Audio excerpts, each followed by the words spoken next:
Oh mio Dio, che gioco! What a game! What a tie! Both games. This game ends 4-3. The tie ends 7-6.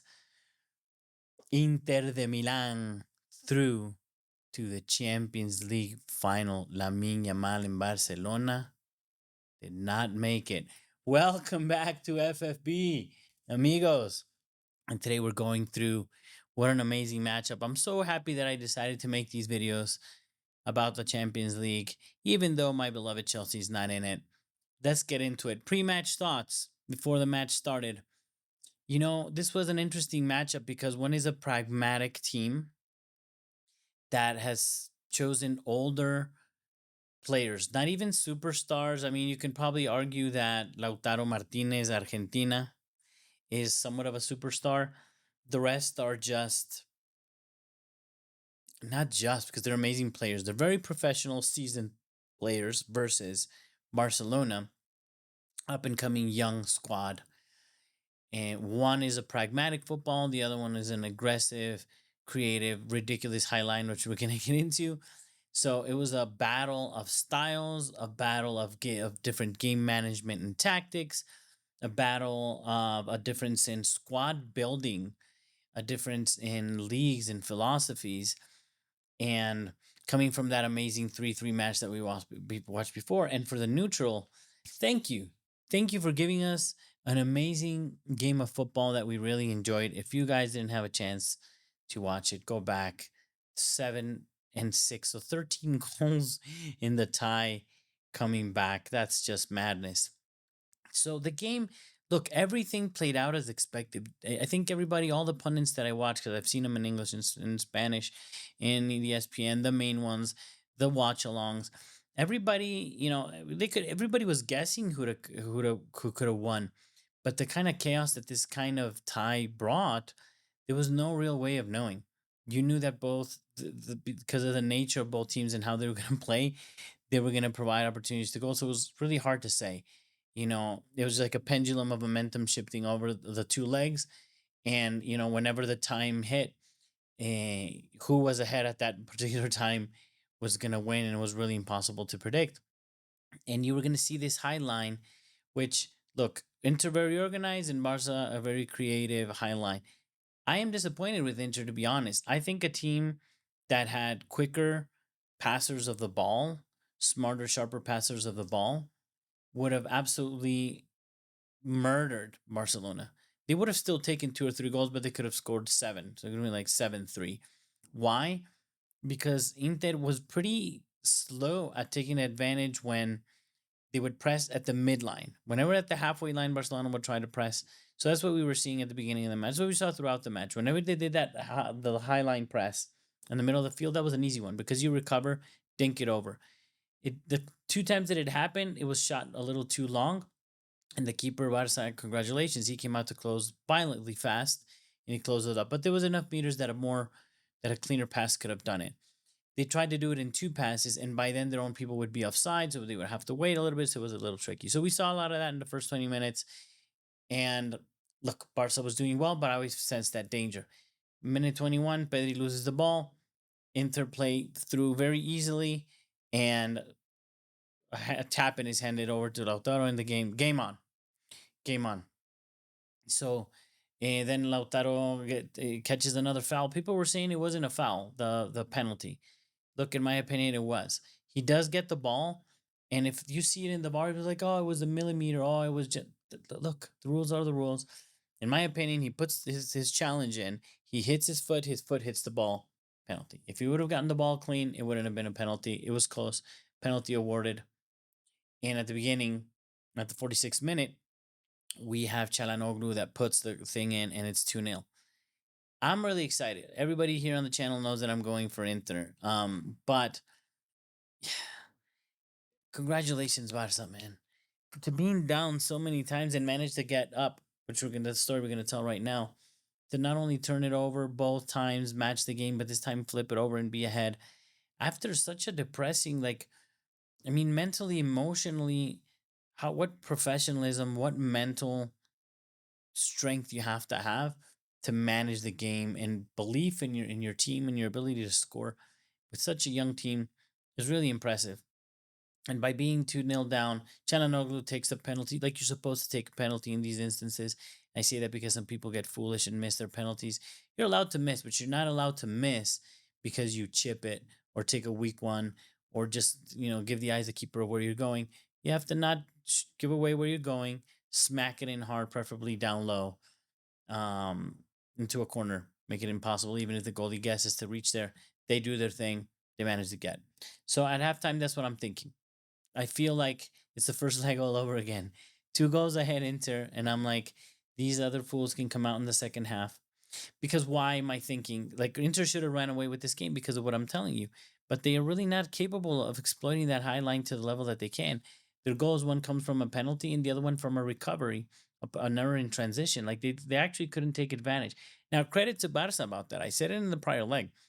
Not only do they run the high line, but they're very fast to press the man in recovery. In other words, you recover the ball, it falls onto somebody that's in a position theoretically to make that long pass, chip pass over the line, but somebody's on them pretty quick, sort of shadow marking at the very least and making it difficult to make that pass. But I still think no excuse. The forwards could strike, could bend that run, especially because the style that Inter plays, they have the two wide players, on one side Dumfries and the other, I forget his name right now, the blonde guy, which is not blonde, and they play with two strikers, all of them pretty fast. So it really forms like a line of four. When you make that recovery and everybody starts their run, they make a line of four. And we saw a couple of times, one very crazy one, that one of them bends the run. So you have options. In other words, you have one immediate, and then you have like a second opportunity, and the one that's bending the run running into the other side gives you another shot at that chipped shot. But it seems like the defenders or the deep lying midfielders were unable to find those passes a couple of times. So there's not much danger of like Inter scoring three more. I feel. But you certainly feel that Barcelona was going to score or was likely to, and they went on to do it. What surprises me again about Inter is the goals that they conceded, how they conceded these goals. It came to like some pretty old school poor defending because they're not beat out with amazing passes, some tiki taka, or somebody or Lamine taking on four players and scoring. No, it's poor marking on the far post with a clean finish, Eddie Garcia. It's just a run of the mill cross, deep, early cross. Finds a man on the second post, nothing to do. On the 56-minute summer again, man. I don't know if you saw that guy. That guy's played amazing, really amazing blocks. He had one that's really important. I would say two. And at one point where they were 3-1, he made a save that really kept them in the game because I think that would have been game over on the spot, but he did pretty amazing. Then the Dani Olmo goal on the 58th minute, it's the same thing. It's like we're marking on the second post. It's like, what the hell? What the hell's going on? That's the kind of mistake you don't expect like a traditional Italian setup and an experienced team like this to do. They do. But I think, of course, because they're not only tossing in crosses, they're really breaking you down, moving lines around, shifting plays. We know that Barça does. And suddenly an early cross will come in a little bit.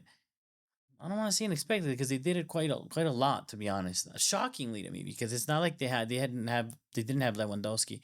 Ironically, when he did come in the field, they wouldn't put in crosses into him, and you would see him crosses come into Pedri or someone else. So that was kind of weird, the high crosses. So in the first 20 minutes of the second half, Barca had the control, they did their goals. Then the game changes radically in the 78th and 81st minute. There's some changes, right? Especially Inter is the one that sort of takes the creative initiative of what the changes are supposed to be. That means that Hansi Flick is really trusting on his system and in his players. I think being an older squad, maybe, which let me pull that up because I think that's an important note. I actually wrote it down. The difference between these squads. Barcelona, the average age of the starting 11 today was 25 years old, and the starting of Inter Milan is 30. So that kind of reflects what's there. And then of the squads as a whole, Barcelona is still 25.1 actually because they have a young bench, and Inter Milan is 29.5. So like all round bench people in the field, a different approach to squad building, a different stage where they're at. Italian teams, can't remember last time there was like a young Italian team. And as Chelsea fan that I am, hurting for experience, this kind of proves it because nobody is a Lamine Yamal in that game. Nobody's a Pedri. Nobody, nobody's certainly not even a Lewandowski, which is one of the experienced one on the other side. But the point being, you can achieve a lot with a team. With a team, they made it to play the final against Manchester City again with a team, and today that they're proving that again. And similarly, like we said, PSG has a little bit more stars. They'll maybe have the upper edge if they make it to the final, which I'm hoping. I'm going for PSG. We'll see. Anyway, these subs came. The game changes. The Raphinha goal is interesting. The only one Barca sub that he makes is Alvaro Lopez comes in. But Raphinha, the first shot by Summer, amazingly saved. And the second shot, of course, he gets the rebound. He can't block that. He did well. Yes, he gave them the rebound back, but what else is he gonna do? There was, he blasted him from very close range. 93rd minute. So the game's over. Barca is up. They're winning 3-2. And what a game we had on our hands, man. I always felt it could happen. And I was praying it happened because I really didn't want them to win. 93rd minute, a 37-year-old Acerbi scores the goal. But dude, that looked like, I don't know, like a traditional nine, like a bully nine, like a Drogba, brother. Because he holds off the center back with full strength and power to leave the leg behind him and put the shot high up in. I mean, that's what the hell. First, the calm, the know-how. Of course, as a defender, he has the power to do that, but the power and the skill, that came out of nowhere. And I think that changed the tempo, and that hurts you morally, man. I think it was the 92nd or 93rd minute. But again, an amazing finish. And then we go into extra time, and it was a little bit more of the same. At any point, you feel there's this danger that Inter doesn't really um, take advantage of the high line thing that I'm talking about and chipping in the ball, but certainly in a regular counter and actually just prone to mistakes. And beyond like regular mistakes is the space that Barca leaves between lines is huge. So you'll find if somebody makes a quick run, you'll find them. Another thing I want to notice, by the way, um, I don't know if you guys saw this, but when I think it was the end of the first extra time, where Inter or the end of the 90, I'm not sure. I think it was the end of the 90 or the first half. Let me know in the comments that they play a ball. They play someone through one on one with the keeper, and the ref's like, "Brr, brr." What seriously? That if Inter hadn't won, I think there would have been so much drama because of that. What do you guys think about that? Let me know. I thought that was insane. In any case, Inter seemed to be at the end of the first half, like Inter had control, like they had the momentum from the game and they were in control. And then on the second half, Lamine Yamal was magical. And both teams are sort of running out of legs, especially Barcelona, because I think the changes that were done more appropriately on the side and more timely, they were already warmed up and in the game come the extra time on the Inter side. So they held on strong and they managed to do. So no matter how magical Lamine Yamal was, and look, there's so much happened in this game that I can't actually go through everything that happened and talk to him, but he had shots on target, magical moments, amazing saves from Summer. That kid is just, he's out of this world, man. I hope he stays fit and we can see a lot of magic because we're missing that. We're missing that since those two fellas that everybody knows are kind of out of the game, and we have somebody that can give us some magic for 10 years. That would be amazing and beautiful to look at. So I hope he holds on, as much as I don't want Barca to win. They can win the Liga, but I don't want them winning any Champions Leagues. And I look forward to Chelsea being a strong team and meeting them again at Stamford Bridge. Those magical times back in the day when a strong Barca side, the best team in the world, would come play, fearful to come play at the bridge against the meanies of Chelsea. Hopefully, we become that one day again. But again, change of styles, and now we're gonna have something similar. Everybody was excited to watch the Barca PSG final potentially because like super open teams. But I think it pans out. I think Inter is a good rival to give us a good game. Now I switch over, so I'm very sorry, my Italian friends, my Inter amigos. I'm now switching over to PSG for the final. Thank you for doing the business, kicking out Barça. Let's hope that now PSG does the business. I'll be doing a video about that too, and hopefully you'll see in the final. And we'll see again.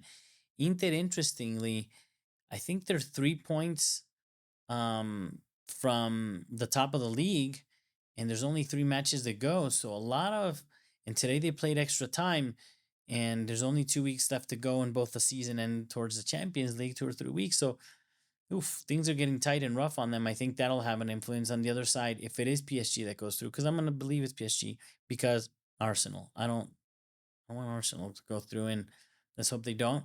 If it is Arsenal, they'll be rested. They have time. They have nothing to do at the Premier League. If it is PSG, they will be um, rested as well, even more so. Those dudes are like 20 points ahead. I'm exaggerating, but you know what I mean. They won that league, the Farmers League over there, so they can just focus on this game. And they're a young physical squad. So let's see. I'm very excited. Please like, subscribe, comment, so I can continue to make amazing videos for you. I will do the return legs and the preview and the review of the Conference League for the Chelsea game this week. So 2 European matches left. I say, and I laugh a little bit and I kind of smile because, yeah, it's still European football for Chelsea. Not the kind we like. We don't say that. We don't like saying Conference League, but still, hey, it's the return leg of an almost one squad. Chelsea should be in it. It should be a formality. Take care of business so we can play that final. Now focus on the Premier League actually for the remaining matches. Results are going our way. Do the return leg also, like I said, for the PSG Arsenal match. And obviously my weekly update. So I look forward to seeing you all. Until next one.